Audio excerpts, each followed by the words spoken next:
मुंबई हे केलं आता आता आम्ही ठाण्याला आहोत.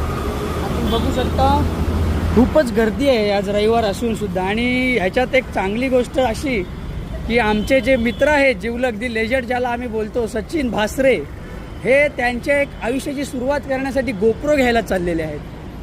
तर त्यांना सोबती म्हणून हे आमचे सवंगडी आलोक मयेकर, मयूर पाखड, हे आम्ही मारुती सुझुकीवाले आज स्वतः काहीतरी गोष्ट घ्यायला चाललेले आहोत.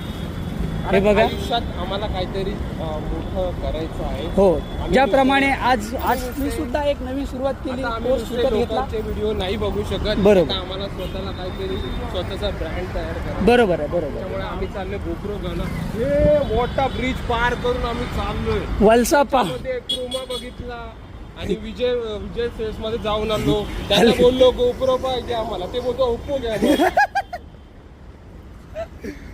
एवढी मेहनत करून आम्ही एवढी हलकटगिरी झाल्यानंतर आम्ही स्वतः चाललेलो आहोत. जर आता हे बघताय ना तुम्ही, आमची जिद्द आहे. आमचा एक युट्यूब चॅनल असेल आणि आम्ही पण ब्लॉगर म्हणून घेऊ, म्हणून अस्तित्वात येऊ. बरोबर. 2025 हा आमच्यासाठी खूप मोठा वाघाचा कमबॅक होणार आहे. वाघ EMI वर नाही शकणार. वाघ आता गुफेतून बाहेर आला शिकारीला.